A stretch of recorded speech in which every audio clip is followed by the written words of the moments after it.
प्रबोधन विचार मंच और युवा मंच के संयुक्त विद्यमान से श्यामा प्रसाद मुखर्जी वाचनालय में विद्यार्थियों के लिए प्रबोधन कार्यक्रम का आयोजन किया गया। इस मौके पर विशेषज्ञों ने विद्यार्थियों को आज के स्पर्धा के युग में शिक्षा का क्या महत्व है, इस विषय पर प्रकाश डाला। तो चलिए नजर डालते हैं सीटीवी प्रतिनिधि हबीब शेख की इस खबर पर।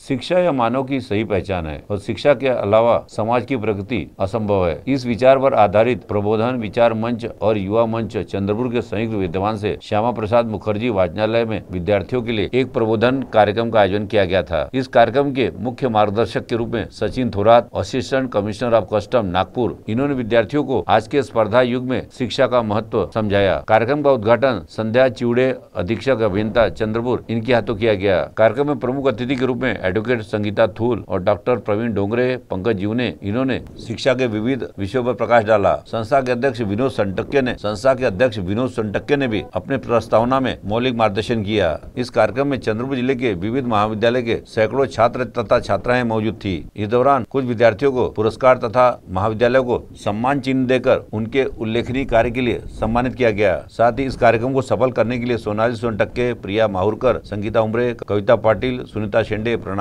फूलजले आदि महिलाओं ने प्रयत्न किया। वहीं इस मौके पर सीटीवी के विशेष प्रतिनिधि हबीब शेख ने वहां पर मौजूद मान्यवरों से बातचीत की। प्रबोधन विचार मंच व युवा मंच यांच्या विद्यमाने आज चंद्रपूर येथे विद्यार्थ्यांसाठी कार्यक्रम पार पडला।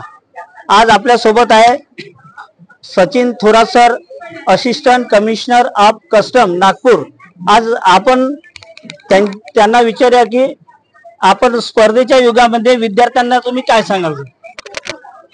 सर, मी आताच जसं बोललो त्याच्यामुळे 3D मतलब डिसिप्लिन, डेडिकेशन अँड डिटर्मिनेशन हे त्रिसूत्री आहे। त्यांनी विद्यार्थ्यांनी जर आपल्या जीवनामध्ये अंगीकारली तर त्यांना सक्सेस नक्की मिळेल।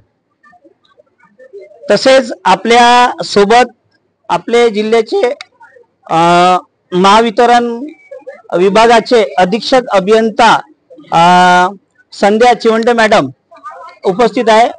मॅडम, आपण आजच्या स्पर्धेच्या युगामध्ये तुम्ही विद्यार्थ्यांसाठी जसं मुलींसाठी काय सांगा? सर्वांनी आजचा जो विषय होता प्रबोधन विचार मंच आणि युवा मंचाचा की शिक्षण हीच खरी मानवाची ओळख आहे आणि आता विद्यार्थिनी सगळ्यात प्रथम त्यांनी शिक्षणावर भर दिला पाहिजे, जेणेकरून आपण भविष्यामध्ये त्यांना जर भविष्य उज्ज्वल करायचं असेल तर शिक्षणाशिवाय पर्याय नाही। त्याच्यामुळे शिक्षण घेताना अतिशय तन्मन पूर्ण लक्ष देऊन जर त्यांनी हे केंद्रित केलं तर निश्चितच चांगलं भविष्य त्या घडवू शकतील। नक्कीच मॅडम, धन्यवाद।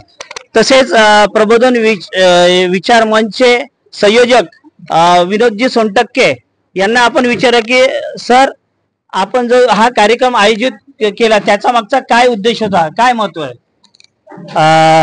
हा जो युथ वर्ग आहे, ज्याला आपण विद्यार्थी वर्ग म्हणतो, की या विद्यार्थ्यांना खरं जीवन काय आहे, खरं शिक्षण काय आहे हे कळावं या माध्यमातून। कारण अकॅडमिक एज्युकेशनच्या व्यतिरिक्त जे जीवन आहे ते शिक्षणच आहे आणि शिक्षण म्हणजे जीवन आहे, त्याची त्यांना उलगड व्हावी, त्यांना माहिती व्हावी म्हणून शालेय अभ्यासक्रमाच्या व्यतिरिक्त कुठलं जीवन असते आणि आपण कसं यशस्वी होऊ, शेवटी अभ्यासक्रमामधले मार्क्स हे आयुष्यामध्ये कितपत योग्य ठरते हे आयुष्यातलं सिलेबस वेगळे असल्यामुळे अशा कार्यक्रमातून आमचा एक प्रयत्न असतो विद्यार्थ्यांना खऱ्या शिक्षणाची ओळख करून देण्याचा। तो आपण या ठिकाणी प्रयत्न केला आणि तो यशस्वीरित्या अतिशय उत्साहात आणि यशस्वीपणे पार पडला। सर, हा आपण उपक्रम किती वर्षापासून राबवतात? प्रबोधन विचार मंच आणि युवा मंच जवळपास गेल्या 12-13 वर्षापासून चंद्रपूर शहरामध्ये या मंचच्या माध्यमातून वाटप सुरू आहे। आमच्या नागपूरला सुद्धाही असाच एक कार्यक्रम झाला होता म्हाडगीनगर मध्ये। तर याला आता महिलांच्या रूपांमध्ये मोठ्या प्रमाणामध्ये स्प्रेड करण्याचा प्रयत्न आहे। नक्कीच प्रबोधन युवा विचार मंचच्या वतीने आज खरंच विद्यार्थ्यांचा खूप असं योग्य मार्गदर्शन लाभलं। हबीब शेख, CTV चंद्रपुर। CTV के लिए हमारे प्रतिनिधि हबीब शेख की रिपोर्ट।